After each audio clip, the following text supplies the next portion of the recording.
O 8 de março foi transformado com o passar dos anos e o avanço das lutas das mulheres e da sociedade como a data internacional que marca a busca por igualdade de gênero em nível mundial nas mais diferentes frentes. Este dia foi consolidado como data oficial na década de 1970 pela Organização das Nações Unidas, ONU.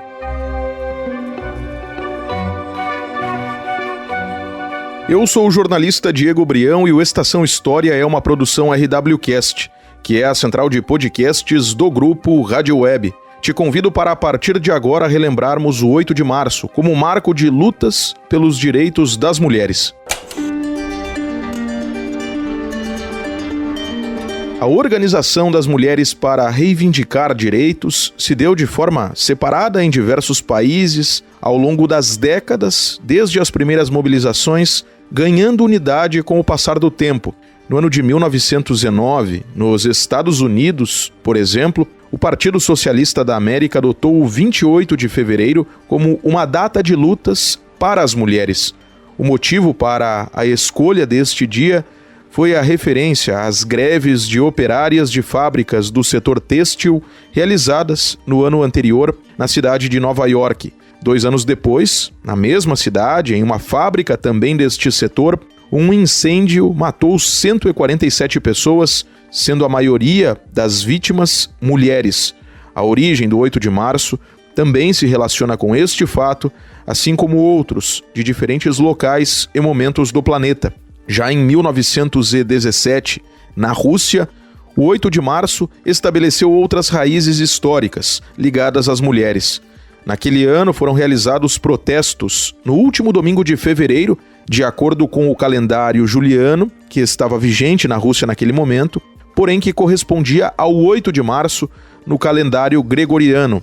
A partir das perdas russas na Primeira Guerra Mundial e da fome existente na região, houve uma greve encabeçada por mulheres que ganhou o título de Pão e Paz, na cidade de São Petersburgo, então denominada Petrogrado. Aquele movimento se conectaria com outras mobilizações locais, como, por exemplo, para a obtenção do direito ao voto feminino e a chamada Revolução de Fevereiro, além da própria Revolução Russa, que data daquele ano, de 1917.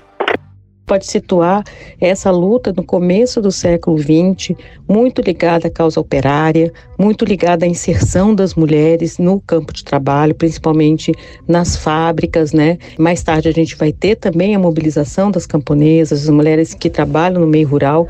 E isso eu estou falando muito do contexto europeu, então onde a gente já tem, né, uma história do capitalismo mais consolidada, de um capitalismo industrial. E quando a gente olha para a nossa realidade sul-americana, nós ainda estamos no início do século XX, por exemplo, no Brasil, superando ou tentando superar o que ainda não superamos, né? Que são as marcas do colonialismo, da escravidão e de uma submissão a ditames que vêm do norte global.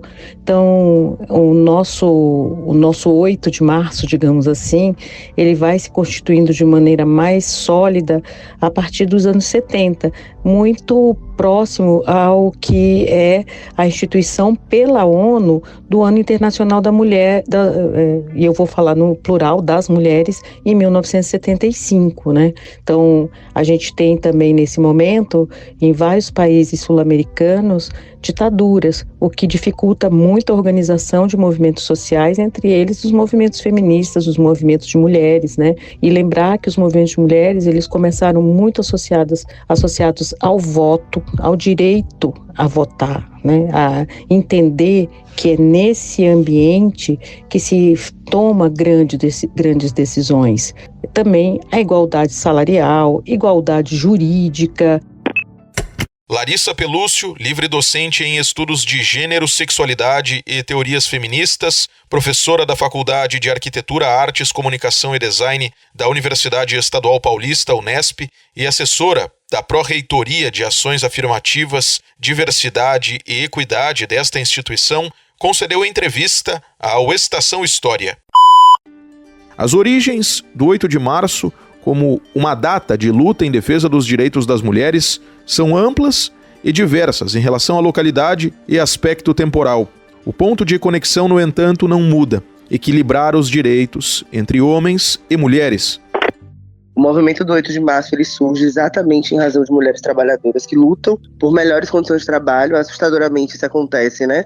Enfim, em séculos anteriores, mas atualmente a gente segue vivendo situações muito semelhantes, como a ausência de creches, né? Uma escala de trabalho muito árdua, muito intensa, com muitas horas, que faz com que a gente tenha demandas diversas, mas que a gente fique extremamente sobrecarregada com o trabalho externo e o trabalho, né, do lar. Então, acho que a luta começa exatamente com mulheres trabalhadoras. Mas acho que no meio do caminho a gente foi entendendo, assim como o feminismo, a gente foi entendendo que não dava pra gente fazer um debate apenas da perspectiva de classe, né? Porque a perspectiva de classe é óbvio que ela é muito importante. Quando você tá no mercado de trabalho e você é extremamente explorada, não recebe um salário digno, não tem acesso a direitos, é óbvio que isso interfere diretamente na sua vivência. Mas existem recortes que são fundamentais, e aí a gente vai fazer um debate sobre interseccionalidade, né? Então, mulheres negras, elas vão passar por processos diferentes, mulheres mais velhas ou mulheres mais jovens vão passar por processos diferentes, mulheres quilombolas, mulheres indígenas, elas vão ter recortes extremamente diferentes para acessarem direitos, né? E aí a gente sabe que é por conta de toda a interseccionalidade do racismo, né, da misoginia, que ela vai afetar as mulheres de forma diversa. Então acho que depois desse tempo a gente passa a entender que os feminismos, eles são muito importantes. Mas talvez o feminismo interseccional dê conta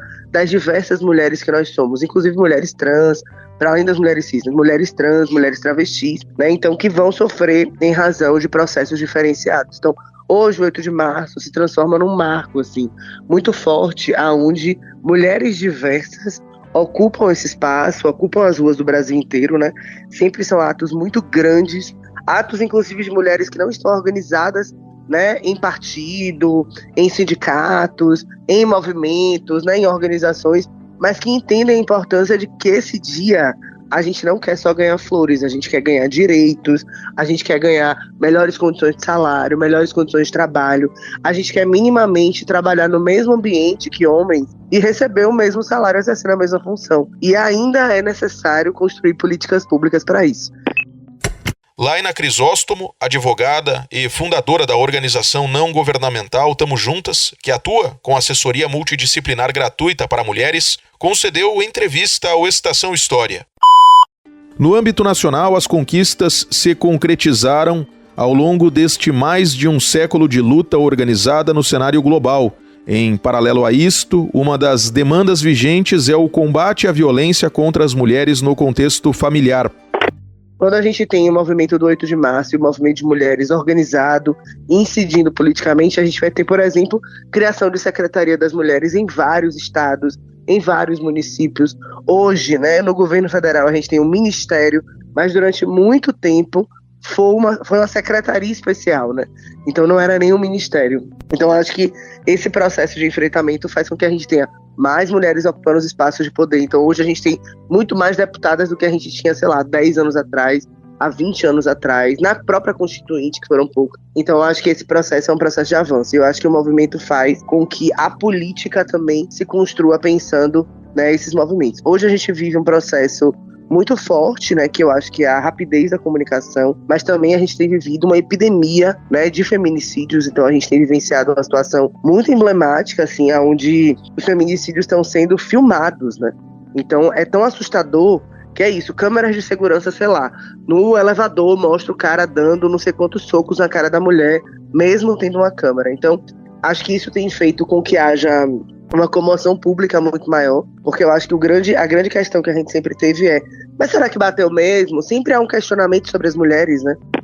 As reivindicações iniciais ocorridas no começo do século XX foram tomando maior dimensão e abrangência. Em 1975, a ONU oficializou o 8 de março como Dia Internacional da Mulher. O objetivo era ajudar a marcar as conquistas políticas e sociais. As lutas das mulheres em distintos locais do planeta passaram a se conectar e a se atualizar constantemente. O 8 de março é dignidade salarial, um reconhecimento do cuidado como uma economia que movimenta o mundo, né, que alimenta o capitalismo.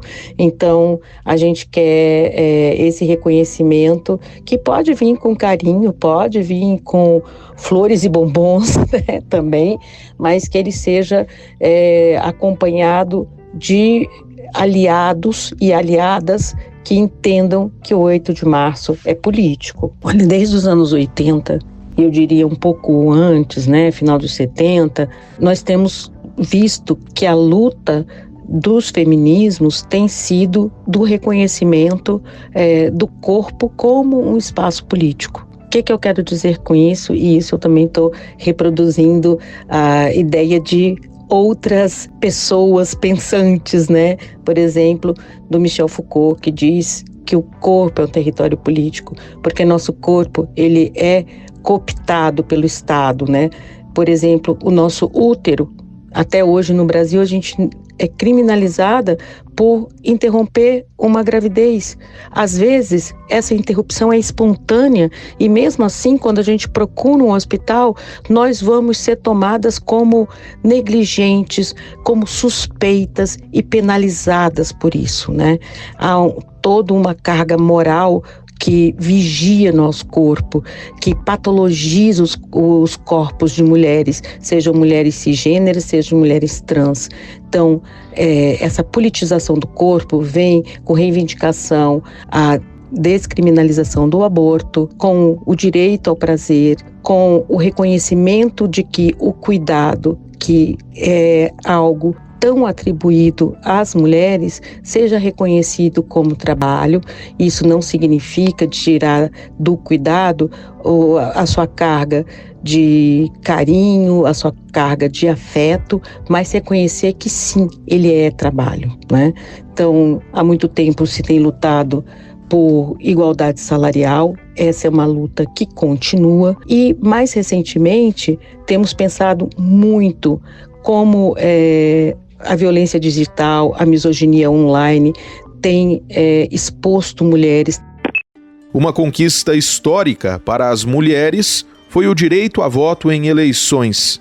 Países pioneiros neste sentido foram a Nova Zelândia, que passou a permitir a participação feminina em eleições no ano de 1893, e a Austrália em 1902.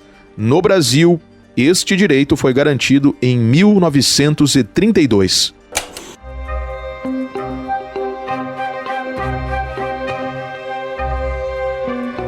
Este foi o Estação História de número 249. Origens das informações utilizadas ao longo desta edição: Tribunal Superior Eleitoral, TSE, Câmara dos Deputados do Brasil, Organização das Nações Unidas, ONU, além das entrevistas concedidas pela advogada Laina Crisóstomo, da ONG Tamo Juntas, e pela professora Larissa Pelúcio, da Unesp.